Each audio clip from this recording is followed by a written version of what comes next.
बच्चों नमस्कार। USM Hindi classes में आपका स्वागत है। मैं उमराव सिंह, आपका हिंदी शिक्षक। और आज हम बात करते हैं कक्षा 10 के पाठ्यक्रम की। 10वीं का जो बोर्ड एग्जाम है उसमें जो पाठ्यक्रम उसमें कौन कौन से आपके टॉपिक्स दिए हुए हैं उनकी चर्चा कर लेते हैं। पहले हम देखिए, इसमें आपका एपेटिक बोध जो है गद्यांश और पद्यांश दोनों मिलकर के वो 8 अंक आने वाला है। पाठ्य पुस्तक है क्षितिज आपके, उसमें से 48 अंक के प्रश्न उतराने वाले, सिर्फ गद्य भाग भी है और पद्य भाग दोनों इसमें आ चुके हैं। रचना में आपके निबंध लेखन और पत्र लेखन दोनों मिला के इसमें 12 अंक के प्रश्न आने वाले हैं। और व्यावहारिक जो व्याकरण है उसमें आपके 12 अंक के प्रश्न आएंगे। अब जो ग्रामर है जी व्याकरण, उसमें कौन कौन से टॉपिक है? तो ग्रामर में क्रिया है, विशेषण है, दोनों मिला के 2 अंक का टॉपिक है। ये कारक है, काल है और वाच्य है, ये तीनों मिला के 3 अंक का टॉपिक है। और समास है वो 2 नंबर का है।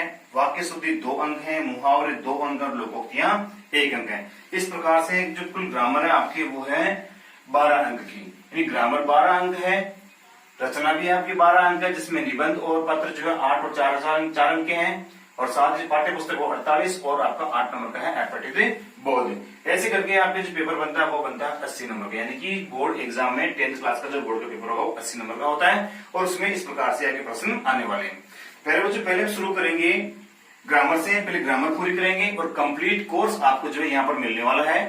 तो चैनल जो है आपका यूएसएम हिंदी क्लासेस को आप सब्सक्राइब करें, शेयर कर सकते हैं बच्चों को। जो 10th के बच्चे हैं, 12th के बच्चे हैं, इसमें आपको 8th क्लास से लेकर के 12th क्लास तक कंप्लीट कोर्स में आपको पूरा करवाने वाला हूं।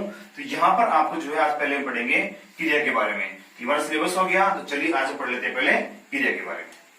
देखिए, क्रिया किसे कहते हैं? सबसे पहले हम बात करेंगे इसकी परिभाषा की।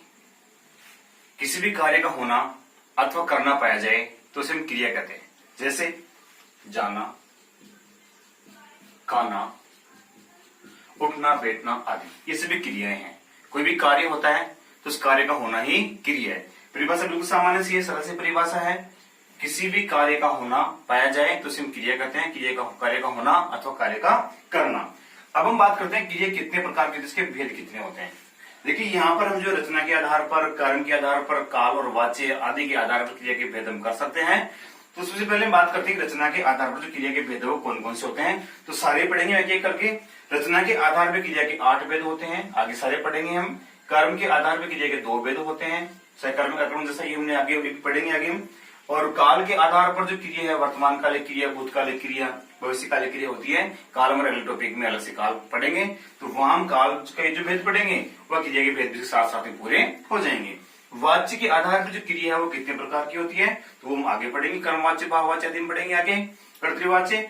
तो इस प्रकार से रचना के आधार पर, कर्म के आधार पर, काल के आधार पर, वाच्य आदि के आधार पर क्रिया के भेद किए जा सकते हैं। अब पहले हम बात कर लेते हैं रचना के आधार पर जो 8 भेद है वो कौन कौन से हैं। तो चलिए पहले हम बात करते हैं रचना के आधार पर क्रिया के भेद कौन कौन से हैं उनकी।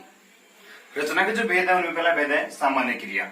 सामान्य का मतलब जो क्रिया सामान्य रूप से हो रही है, जैसे कि बच्चे खेल रहे हैं, हम पढ़ रहे हैं, बालक पढ़ रहे हैं। इस प्रकार से जो सामान्य क्रिया होती है, अर्थात इसमें ये कह सकते हैं कि जो सामान्य क्रिया है वो कंटिन्यूअस क्रिया है, निरंतर जो क्रिया होती है वो सामान्य कहला सकती है।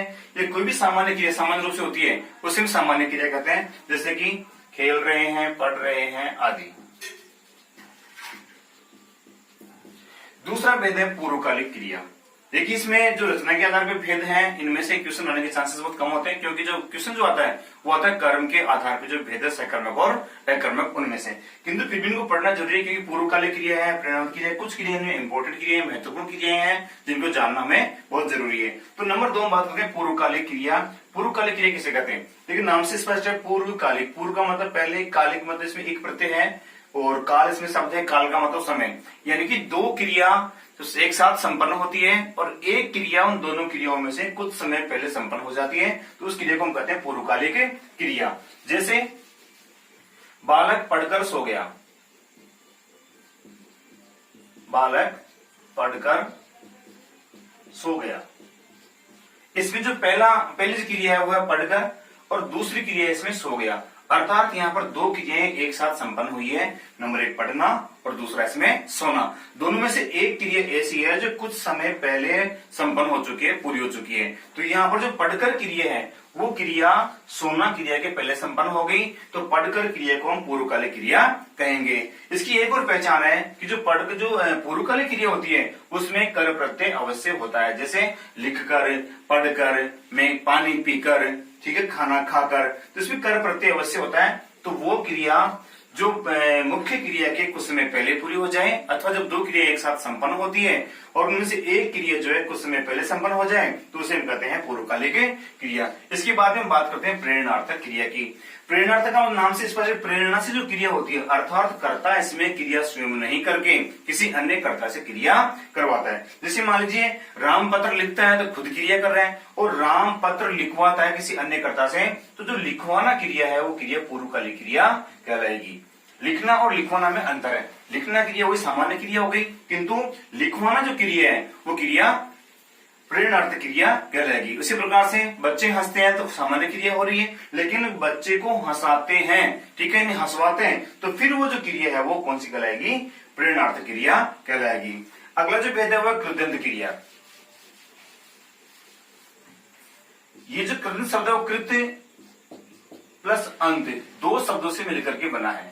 कृत एक प्रत्यय का प्रकार होता है जो क्रिया के अंत में लगता है। प्रत्यय दो प्रकार के होते हैं, कृदंत और तद्धित प्रत्यय। तो कृत प्रत्यय क्रिया के साथ में अर्थात जो क्रिया का जो मूल रूप होता है इसे हम धातु कहते हैं। क्रिया के मूल रूप को धातु कहा जाता है। क्रिया के मूल रूप में अर्थात धातु में जब कोई प्रत्यय जोड़ दिया जाए तो उस क्रिया को हम कृदंत क्रिया कहते हैं। जैसे लिखना, पढ़ना, पढ़ता, इसमें ता प्रत्यय हो गया, लिखना में ना प्रत्यय हो गया। इसी प्रकार से क्रिया के धातु रूप में जो है कोई प्रत्यय जोड़कर क्रिया बनती है तो कृदंत क्रिया कहलाती है। अगला भेद इसमें नाम धातु क्रिया। नाम का मतलब होता है संज्ञा। नाम धातु अर्थात संज्ञा आदि शब्दों से भी कई बार क्रिया का निर्माण कर लिया जाता है। तो जब कभी संज्ञा आदि शब्दों से, देखिए विकारी शब्द चार प्रकार के होते हैं। विकारी शब्द जो है चार प्रकार के होते हैं। संज्ञा है, सर्वनाम है, संज्ञा, सर्वनाम, क्रिया और विशेषण। क्रिया तो क्रिया है होती है, क्रिया के अलावा बच की संज्ञा, सर्वनाम और विशेषण।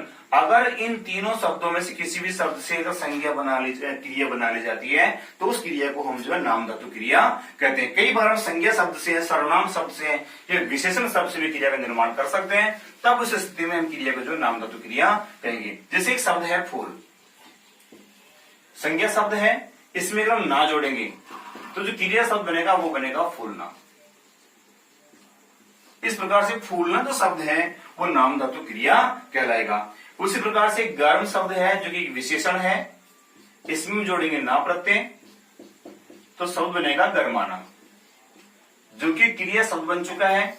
इस प्रकार से दोनों शब्द जो है संज्ञा, सर्वनाम या विशेषण आदि शब्दों से बने हुए हैं, तो इनको हम नाम धातु क्रिया कहते हैं। ये भी कह सकते हैं कि क्रिया से भिन्न शब्दों से, अब चाहे वो संज्ञा हो सकती है, चाहे सर्वनाम हो सकता है, चाहे वो और कोई शब्द हो सकता है, तो अगर उस शब्द से क्रिया बनेगी तो उस क्रिया को हमें नाम धातु क्रिया कहेंगे। अगली जो क्रिया है वो है सहायक क्रिया। सहायक क्रिया जो है मुख्य क्रिया की सहायता करती है। किस कार्य में? तो मुख्य क्रिया का लिंग बताने में, मुख्य क्रिया का वचन बताने में और मुख्य क्रिया का काल बताने में। अर्थात सहायक क्रिया वह क्रिया होती है जो मुख्य क्रिया का लिंग, वचन, काल आदि बताते। जैसे बच्चे पढ़ रहे हैं तो इसमें मुख्य क्रिया पढ़ना। अब इसका वचन कौन सा है?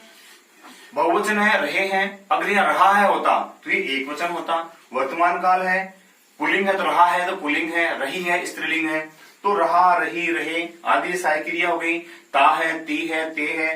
ता जो है पुल्लिंग है, ती स्त्रीलिंग है, ते बहुवचन है।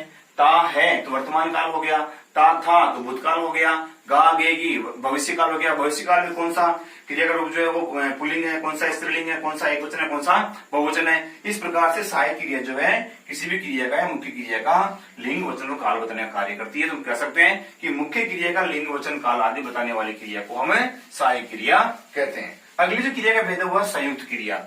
कई बार वाक्य में किसी एक ही कार्य के लिए दो दो क्रियाओं का प्रयोग किया जा सकता है, तब हम उस स्थिति में उन क्रियाओं को सहायक क्रिया कहते हैं। जैसे बच्चे पढ़ने लगे। अब यहां पर दो क्रियाएं हैं, एक है पढ़ने और दूसरा इसमें लगे। जाने लगे, वर्षा होने लगी, हम खाना खाने लगे। तो यहाँ पर दो क्रियाएं हैं, पढ़ना और लगना, जाना और लगना आदि। इन दोनों क्रियाओं से हम एक कार्य का बोध होता है, अर्थात यहाँ पर एक कार्य के लिए दो क्रियाओं का प्रयोग किया गया है। ऐसी स्थिति में हम कहेंगे इसे संयुक्त क्रिया। अगली बात करते हैं सजातीय क्रिया की। सजातीय देखो, एक ही जाति, जाति से बना, जाति में ये प्रजोड़ने से बना है, जाति शब्द बना है। सजातीय क्रिया अर्थात जब वाक्य में क्रिया और उसका पूरक दोनों एक ही जाति के हों तो उस क्रिया को हम सजातीय क्रिया कहते हैं। अब सजातीय क्रिया और पूरक जो है दोनों एक जाति कैसे होंगे, तो देखिए, हमने लड़ाई लड़ी, ये लड़ी शब्द क्रिया है, लड़ाई शब्द इसमें पूरक है और हमने इसमें कर्ता है। ये पूरक और क्रिया, पूरक जो है इसमें लड़ाई शब्द है वो भी लड़ना शब्द से ही बना है, और जो लड़ी है जो क्रिया का भूतकालिक रूप है वो भी लड़ना क्रिया से ही बनी है। तो यहाँ पर पूरक और क्रिया दोनों ही एक ही शब्द से अर्थात समान शब्द से बनी है, तो इसे हम कहेंगे सजातीय क्रिया। यहाँ पूरक की जो परिभाषा है वो हम आगे पढ़ेंगे। पूरक क्या होता है, कर्म जो पढ़ेंगे हम सहकर्मक अकर्मक क्रिया में, तो कर्म भी समझेंगे, पूरक को भी समझेंगे, तो वहां समझ में आ जाएगा पूरक में और कर्म में क्या अंतर होता है, पूरक की पहचान क्या होती है और कर्म की पहचान क्या होती है। अब यहाँ इतना समझ लेंगे हम केवल कि जो सजातीय क्रिया होती है उसमें क्रिया और इसका पूरक दोनों एक ही शब्द से बने। इसकी और उदाहरण हम देख सकते हैं, जिस प्रकार से हमने चढ़ाई चढ़ी, हमने पढ़ाई पढ़ी, हमने लिखाई लिखी आदि शब्द जो है सजातीय क्रिया के उदाहरण है। तो इस प्रकार से हमारे रचना के जो भेद है वो 8 भेद पूरे होते हैं, और इसके बाद में हम पढ़ते हैं कर्म के आधार पर क्रिया के भेद। कर्म के आधार पर क्रिया के भेद 2 भेद होते हैं, सकर्मक क्रिया और अकर्मक क्रिया। यहां से क्वेश्चन आपके बोर्ड एग्जाम में अवश्य आने वाला है, और सकर्मक और अकर्मक जो भेद हैं ये महत्वपूर्ण भेद हैं। रचना के आधार पर जो भेद वो सामान्य भेद हैं, वहां से क्वेश्चन आने के चांसेस बहुत कम होते हैं, नहीं के बराबर चांस है, लेकिन उनमें प्रेरणार्थक क्रिया है आदि हमें समझना आवश्यक है, क्योंकि प्रेरणार्थक क्रिया जो है सकर्मक और अकर्मक क्रिया में हमारे काम आने वाली है। अतः हम यहाँ उनको हमने समझ लिया है, और यहाँ हम बात करते हैं सकर्मक और अकर्मक क्रिया की। देखिए, सकर्मक क्रिया और अकर्मक क्रिया किसे कहते हैं? सामान्य सी बात है, सकर्मक इसमें कर्म साथ में होता है, और अकर्मक इसमें कर्म साथ में नहीं होता है, इसमें कर्म नहीं होता है, कर्म नहीं, और इसमें कर्म साथ में होता है। अब सबसे बड़ा सवाल तो यह है कि वाक्य में सबसे पहले हमें कर्म की पहचान करना आना चाहिए कि किस वाक्य में कर्म है, किस में कर्म नहीं है। कई बार क्या होता है कि वाक्य में कर्म नहीं होता है और पूर्व को हम कर्म मान लेते हैं, तो उस स्थिति में हमारा जो है उत्तर गलत हो सकता है। हम सकर्मक को अकर्मक या अकर्मक को सकर्मक मान बैठते हैं। तो सबसे पहले सकर्मक अकर्मक क्रिया को समझने के लिए हमें कर्म का अध्ययन करना पड़ेगा, अर्थात कर्म क्या होता है उसको समझना पड़ेगा। देखिए, एक वाक्य देखते हैं हम, वाक्य है राम आम खाता है। यहां पर राम करता है, खाता है इसमें क्रिया है, और आम इसमें कर्म है। एक वाक्य हम और देखते हैं,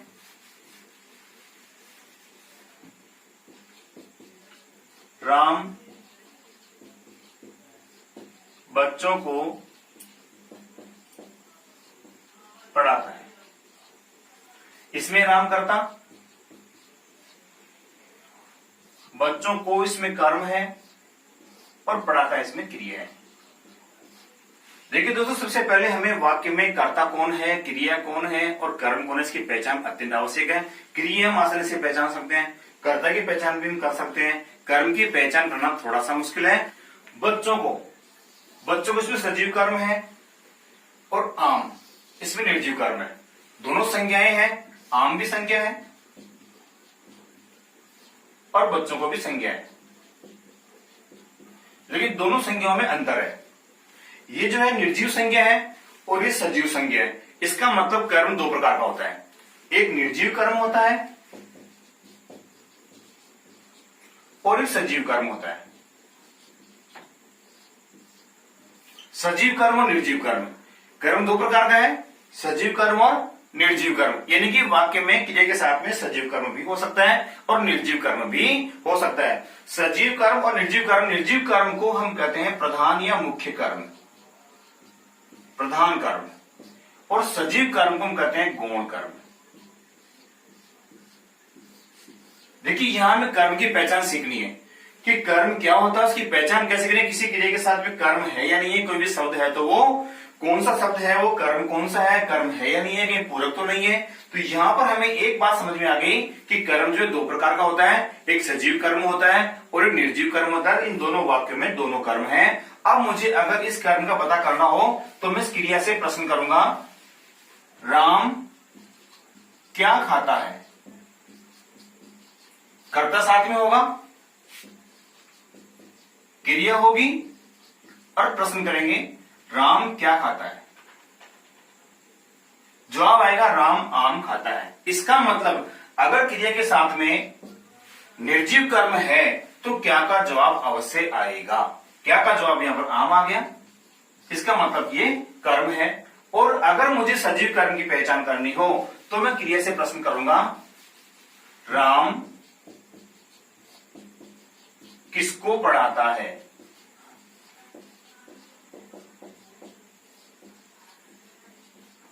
जवाब आएगा बच्चों को। अगर क्रिया के साथ में सजीव कर्म है तो किसको प्रश्न का जवाब अवश्य आएगा, किसको। अब यहां पर देखिए को यहां चिन्ह भी दिखाई दे रहा है स्पष्ट, बच्चों को।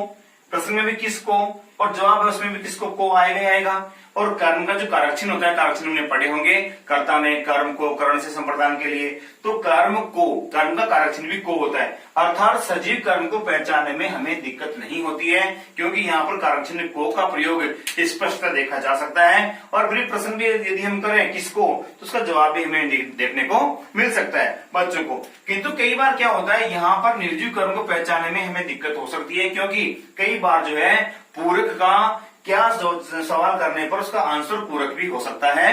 तो इस प्रकार से देखते हैं कि कर्म और पूरक में क्या अंतर है और क्या का जवाब पूरक कैसे हो सकता है। देखिए प्रश्न में यहां पर लिखता हूं, राम अच्छा है। अब यहां पर है क्रिया है मतलब होना, राम यहां पर करता है और अच्छा यहां पर विशेषण है। अब अगर मैं इसी वाक्य के हिसाब से यहां पर प्रश्न करूं, राम क्या है,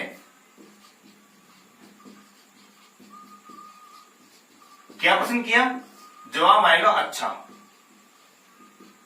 क्या का जवाब तो आ गया, किंतु हमने यहां पर सीखा था कि ये निर्जीव कर्म है और क्या का जवाब निर्जीव संज्ञा होना चाहिए। यहां पर जो विशेषण है अच्छा, ये संज्ञा नहीं विशेषण है।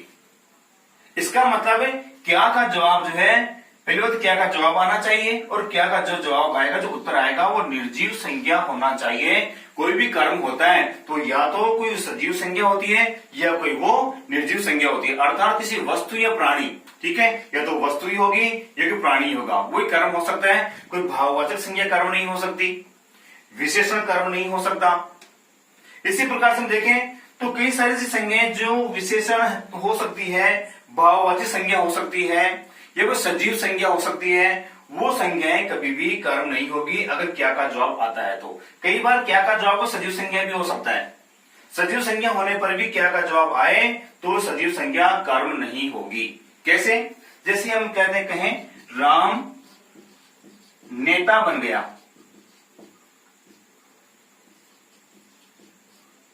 अब यहां पर जो नेता शब्द है वो सजीव संज्ञा है और प्रश्न में करेंगे कि राम क्या बन गया, तो क्या का जवाब तो हमें मिलेगा, किंतु जो जवाब मिलेगा हमें वो निर्जीव नहीं है, वो सजीव संज्ञा है।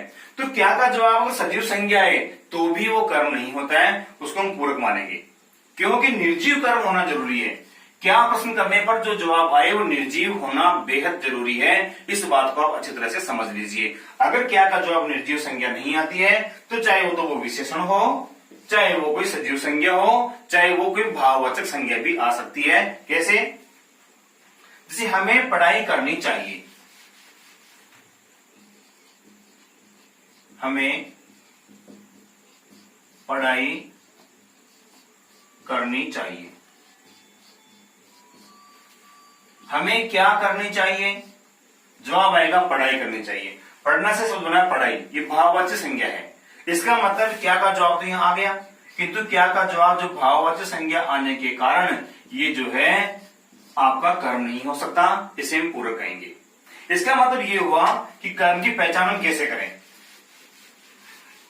वाक्य में क्या अथवा किसको प्रश्न करने पर जब जवाब आए और क्या का जवाब निर्जीव संज्ञा हो तो कर्म होता है, और किसको का जवाब सजीव संज्ञा हो और साथ में को कारक चिन्ह भी हो तो वो सजीव कर्म में होता है। अब चाहे कोई सा ही वाक्य दिया हुआ हो, हम सकर्मक और अकर्मक क्रिया की हम आराम से पहचान कर लेंगे। कैसे? राम पतंग उड़ाता है, सकर्मक क्रिया है या अकर्मक क्रिया है? तो राम क्या उड़ाता है, क्या का जवाब पतंग। पतंग चूंकि निर्जीव संज्ञा है, इसका मतलब ये कर्म है, और कर्म है तो ये सकर्मक क्रिया है। बच्चे खेलते हैं, ये लिख लेते हैं।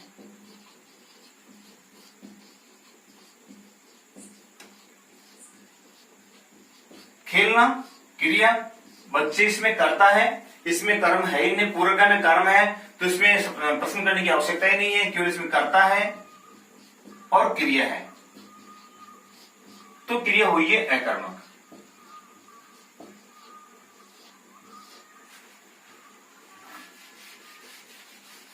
और वाक्य देखिए,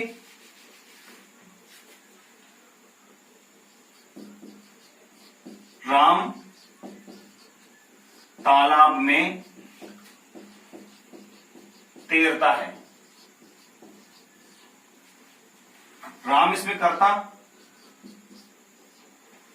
तैरता है इसमें क्रिया, तालाब में यहां पर कारक चिन्ह का प्रयोग हुआ में का। में जो चिन्ह वो अधिकरण कारक का है, तो ये अधिकरण होने से ये कर्म नहीं हो सकता। और क्या प्रश्न इसमें करेंगे भी तो भी जवाब नहीं आएगा। राम तालाब में क्या तैरता है, कोई जवाब नहीं आएगा, क्योंकि इसमें कर्म है ही नहीं है। यहां इसमें जो तालाब और जो में दिखाई दे रहा है, इसके साथ में कारक चिन्ह में का प्रयोग हुआ है, तो ये हुआ अधिकरण कारक है, इसे हम कहेंगे अधिकरण। इसका मतलब से करता है, अधिकरण है और क्रिया है, कर्म इसमें नहीं है, तो ये क्रिया हुई अकर्मक क्रिया। इसी प्रकार से पक्षी उड़ते हैं,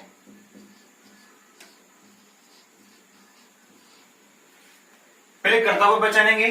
उड़ने वाला कौन है? पक्षी। कार्य करने वाला व्यक्ति हमेशा कर्ता होता है। किसी वाक्य में कंफ्यूजन हो तो हम पहले कर्ता को पहचान सकते हैं और क्रिया से पूछ सकते हैं कि कार्य करने वाला व्यक्ति कौन है। जो कार्य करने वाला व्यक्ति है वो कर्ता होता है। पक्षी इसमें कर्ता, उड़ना इसमें क्रिया। अब इसमें कर्म नहीं है तो क्रिया अकर्मक हुई।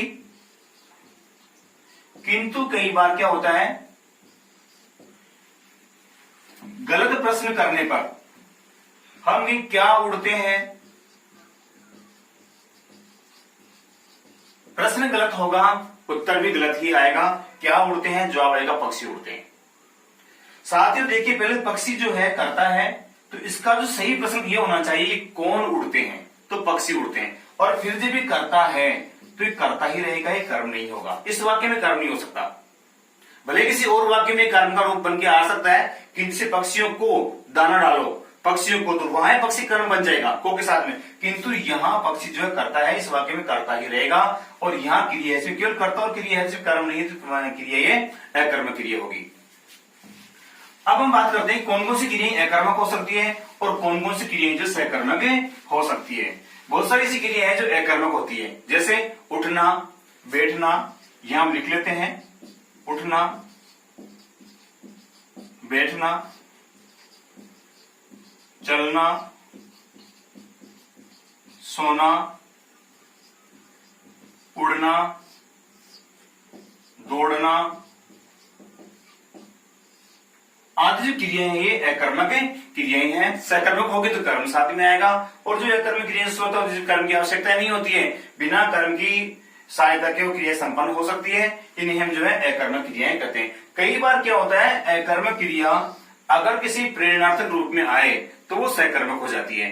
पहले इनकी बात हम कर लेते हैं। जैसे बच्चे उठते हैं, बच्चे कर्ता हो गया, उठना क्रिया हो गई, अकर्मक क्रिया है। बच्चे बैठते हैं तो बैठना क्रिया हो गई, बच्चे इसमें कर्ता हो गया, अकर्मक क्रिया है। चलते हैं, सोते हैं, दौड़ते हैं, पक्षी उड़ते हैं, सब अकर्मक क्रिया है।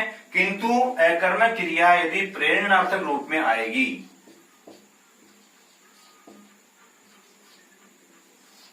प्रेरणार्थक रूप में। अभी पिछले हमने पढ़ा पिछले टॉपिक में ही कि जब कार्य कर्ता स्वयं न करके किसी अन्य व्यक्ति से, अन्य कर्ता से कार्य करवाए तो उसे प्रेरणार्थक क्रिया कहते हैं। जैसे उड़ना क्रिया, पक्षी उड़ते हैं अकर्मक क्रिया है, पतंग उड़ती है अकर्मक क्रिया है, किंतु राम पतंग उड़ाता है,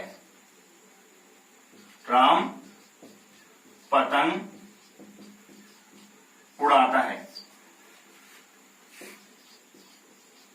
राम खुद नहीं उड़ रहा है, पतंग को उड़ा रहा है, यानी यहां पर ये क्रिया जो है प्रेरणा से हो रही है, ये प्रेरणार्थक क्रिया हो रही है। अब यह पतंग कर्म हो गया और ये उड़ाना जो क्रिया है वो सकर्मक क्रिया हो चुकी है।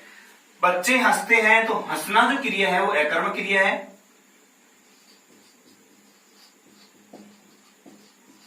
बच्चे हंसते हैं, हंसना क्रिया अकर्मक है, किंतु कर्ता स्वयं कार्य नहीं करे, बच्चे स्वयं नहीं हंसे, ये किसी और को हंसाए। जैसे राम बच्चों को हंसाता है, राम बच्चों को हंसाता है। हंसना अलग हो गया, हंसाना अलग हो गया। तो हंसाना यहां पर जो है रूप आया है वो प्रेरणार्थक रूप में आई है। तो जब कोई अकर्मक क्रिया प्रेरणार्थक रूप में प्रयुक्त होती है तो वो क्रिया सकर्मक क्रिया बन जाती है। ये हमने जो सकर्मक और अकर्मक क्रिया में अंतर किया है, उनकी पहचान हमने की है, कर्म की पहचान हमने की है। अब हम इनकी परिभाषा की बात करते हैं कि सकर्मक क्रिया की परिभाषा क्या होती है और अकर्मक क्रिया की परिभाषा क्या होती है, किसे कहते हैं। देखिए, सबसे पहले तो हमें जो है सकर्मक क्रिया में कर्ता, बार बार कहते हैं कर्ता को पहचानो, क्रिया को पहचानो और कर्म को पहचानो। अब देखिए, सकर्मक क्रिया की परिभाषा अगर एग्जाम में आए कि सकर्मक क्रिया किसे कहते हैं, इसकी परिभाषा लिखिए, उदाहरण भी दीजिए। उदाहरण हम आराम से, जैसे राम पुस्तक पढ़ता है, ठीक है, आज इसके उदाहरण हो सकते हैं, किंतु उसकी परिभाषा हम कैसे लेकर के आए। देखिए, समझने के लिए सामान्य परिभाषा क्या हो सकती है, तो हम कह सकते हैं कि वह क्रिया जिसे कर्म की आवश्यकता होती है उसे हम सकर्मक क्रिया कहते हैं। हमने यहाँ आवश्यकता की बात क्यों की, आवश्यकता से क्या तात्पर्य है, आवश्यकता है मतलब क्रिया बिना कर्म के संपन्न ही नहीं होती है। जो सकर्मक क्रिया होती है उसको कर्म की आवश्यकता होती ही होती है, वो बिना कर्म के संपन्न नहीं हो सकती है। कैसे, इसकी बात कर लेते हैं पहले हम। जैसे राम आम खाता है, खाना क्रिया है, खाना क्रिया तभी संभव होगी जब यहां पर कोई ना कोई कर्म होगा। जैसे मान लीजिए कोई व्यक्ति है और वो कुछ ना कुछ खा रहा है और हम उनसे पूछे कि भाई बताइए क्या खा रहे हो, तो कुछ ना कुछ वो अवश्य खा रहा है, तभी उसके पास में वो क्रिया संपन्न हो रही है। और अगर वो मान लीजिए कुछ नहीं खा रहा, उसके पास खाने के लिए कुछ नहीं है, तो क्रिया भी संपन्न नहीं हो रही है। इसका मतलब है सकर्मक क्रिया जो है बिना कर्म के संपन्न ही नहीं होती है। तो हम सामान्य शब्दों में हम कह सकते हैं कि सकर्मक क्रिया वह क्रिया होती है जिसे कर्म की आवश्यकता होती है। इसके विपरीत शब्दों में अकर्मक क्रिया वह क्रिया होती है जिसे कर्म की आवश्यकता नहीं होती है। अर्थात अकर्मक क्रिया में कभी कर्म नहीं आएगा और सकर्मक क्रिया में हमेशा कर्म आएगा ही आएगा। अब देखिए, कई बार क्या होता है, कई लोग कहते हैं राम खाता है, ये वाक्य है, ये क्रिया जो सकर्मक है या अकर्मक है, क्योंकि इसमें कर्म दिया हुआ तो नहीं है, किंतु जो खाना क्रिया है, अगर खाता है और क्रिया हुई है तो उसमें कर्म खाते में तो हुई है, और खाने की वस्तु कुछ होती ही नहीं राम के पास में, किसी कर्ता के पास में, तो क्रिया भी नहीं होती। यहां हम इसको अकर्मक नहीं कर सकते, यहां हम अप्रत्यक्ष कर्म के रूप में कहेंगे। इसमें कर्म प्रत्यक्ष नहीं है, इसमें कर्म प्रत्यक्ष नहीं होने से अकर्मक नहीं हो सकती है, क्रिया सकर्मक ही रहेगी। इसमें कर्म जो है अप्रत्यक्ष कर्म है किंतु क्रिया सकर्मक है, क्योंकि सकर्मक क्रिया में कर्म होता ही होता है। इस सामान्य परिभाषा हो इसकी कि वह क्रिया जिसमें कर्म का होना आवश्यक होता है, कर्म की आवश्यकता होती है, उसे सकर्मक क्रिया कहते हैं। किंतु बोर्ड एग्जाम में क्वेश्चन आया तो उसमें परिभाषा में कैसे लेकर के आनी है, तो एक अच्छी परिभाषा कैसे लिखी है, तो देखिए ये वाक्य है, राम पुस्तक पढ़ता है, ये क्रिया है, ये कर्म है और राम इसमें करता है, कर्ता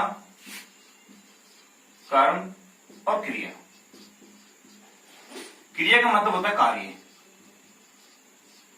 कोई भी कार्य होता है वो क्रिया हो रही है, कार्य होना, और कोई भी कार्य होगा तो उस कार्य का प्रभाव अवश्य पड़ेगा। किस पे प्रभाव पड़ेगा, तो कोई भी कार्य होता है उसका प्रभाव कर्ता पर तो पड़ता ही पड़ता है, कि कोई भी कार्य बिना कर्ता के संभव ही नहीं है। कर्ता कार्य करने वाला है, कर्ता कार्य कर रहा है, तो उस कर्ता का, उस कार्य का जो प्रभाव है कर्ता पर तो पड़ेगा ही पड़ेगा। साथ ही अगर उस वाक्य में क्रिया भी है तो तो उस क्रिया सॉरी कर्म भी है तो उस कर्म पर भी क्रिया के कार्य का प्रभाव अवश्य पड़ेगा। कैसे पड़ेगा? कोई भी क्रिया हुई बिना कर्ता की क्रिया संभव नहीं है, तो जो भी है राम को हिलना डुलना कार्य करने वाला व्यक्ति है तो उस कार्य का जो व्यापार होता है, उस क्रिया का जो व्यापार होता है, व्यापार कर सकते हैं हम। व्यापार और कार्य एक ही बात है। व्यापार का मतलब कार्य है, कार्य का मतलब व्यापार है। जो क्रिया का व्यापार होता है, जो क्रिया का जो कार्य होता है, उस कार्य का फल कर्ता पर अवश्य पड़ता है, चाहे क्रिया सकर्मक हो और चाहे क्रिया अकर्मक हो। किंतु यदि इस वाक्य में कर्म भी है तो उस कार्य के उस क्रिया के व्यापार का फल पुस्तक पर कर्म पर भी पड़ेगा। कैसे पड़ेगा? जैसे मान लीजिए पुस्तक है, कोई पुस्तक हो अपने हाथ में, पुस्तक रखी हुई हो और हमें पढ़ना हो तो हम उस पुस्तक को उठाएंगे, पढ़ेंगे। जैसे पुस्तक वहां से हिलेगी डुलेगी, जो क्रिया हुई, जो कार्य हुआ, उसका फल उस पुस्तक पर भी पड़ा। इसका मतलब क्या हुआ कि क्रिया के व्यापार का फल कर्ता और कर्म दोनों पर पड़े तो उसे सकर्मक क्रिया कहते हैं।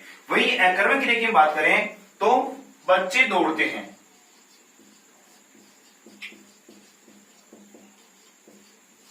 यहां जो क्रिया हुई है वह दौड़ना और बच्चे इसमें कर्म। दौड़ना क्रिया हुई, इसका व्यापार हुआ, कार्य हुआ, इसका फल बच्चों पर तो पड़ेगा ही पड़ेगा। बच्चे करता है, कर्ता पर तो क्रिया की व्यापार का फल पड़ेगा ही पड़ेगा। लेकिन इस वाक्य में कर्म नहीं है, अकर्मक क्रिया है, तो कर्म ही नहीं है तो क्रिया के व्यापार का फल कर्म पर पड़ेगा भी नहीं। तो यहां पर हम कह सकते हैं कि जब क्रिया के व्यापार का फल केवल कर्ता पर पड़े तो उसे हम अकर्मक क्रिया कहते हैं, और जब क्रिया के व्यापार का फल कर्ता के साथ साथ कर्म पर भी पड़े या कर्ता एवं कर्म दोनों पर पड़े तो उसे हम सकर्मक क्रिया कह सकते हैं। ये हमारी परिभाषा हो गई सकर्मक क्रिया की और अकर्मक क्रिया की। दोनों का अंतर हमने समझ लिया। कर्म किसे कहते हैं वो हमने समझ लिया, कर्म कितने प्रकार होते हैं वो हमने समझ लिया, कर्म की पहचान कैसे करते हैं वो भी हमने समझ लिया। अब देखिए सकर्मक क्रिया के भेद की बात करते हैं कि सकर्मक क्रिया जो कितने प्रकार की होती है। चूंकि हमने दो कर्म की बात की है, भी दो तरह कर्म होते हैं, सजीव कर्म और निर्जीव कर्म। तो किसी वाक्य में क्रिया के साथ में दोनों कर्म भी हो सकते हैं और किसी वाक्य में क्रिया के साथ में दोनों में से कोई एक कर्म भी हो सकता है, चाहे तो सजीव कर्म हो चाहे निर्जीव कर्म हो, या दोनों साथ में भी हो सकते हैं। जब क्रिया के साथ में एक कर्म होगा दोनों में से कोई सा भी, तो क्रिया को हम कहेंगे एक कर्मक क्रिया। और जब क्रिया के साथ में सजीव निर्जीव दोनों कर्म का प्रयोग हो तो उसे हम कहेंगे द्विकर्मक क्रिया। कैसे? जैसे अभी वाक्य लिखा राम पुस्तक पढ़ता है, पुस्तक स्वीकार में एक कर्म है, एक कर्म क्रिया कहलाएगी। राम बच्चों को पढ़ाता है, सजीव कर्म है लेकिन कर्म एक ही है, एक कर्म क्रिया कहलाएगी। लेकिन दोनों कर्म का प्रयोग हो, राम बच्चों को पुस्तक पढ़ाता है तो इसमें बच्चों को सजीव कर्म हो गया और पुस्तक निर्जीव कर्म हो गया। राम बच्चों को पुस्तक पढ़ाता है, बच्चों को, दोनों कर्म का प्रयोग होने से इसे द्विकर्मक क्रिया कहेंगे। अब हम बात करते हैं तो इसके दो भेद हो गए, एक कर्म क्रिया और द्विकर्म क्रिया। अब हम बात करते हैं अकर्मक क्रिया और अकर्मक क्रिया के कितने भेद होते हैं उसकी बात करते हैं। क्योंकि क्रिया की परिभाषा क्या होती है वो हमने समझ ली है, ये कितने प्रकार की होती है वो भी हमने समझ ली है। अब अकर्मक क्रिया जो है कितने प्रकार की होती है उसकी बात भी हमें कर लेते हैं। देखिए अकर्मक क्रिया में क्या होता है, कई बार अकर्मक क्रिया बिना किसी पूरक की सहायता के संपन्न हो जाती है, बिना किसी पूरक के अकर्मक क्रिया, तो उसे हम कहेंगे पूर्ण अकर्मक क्रिया।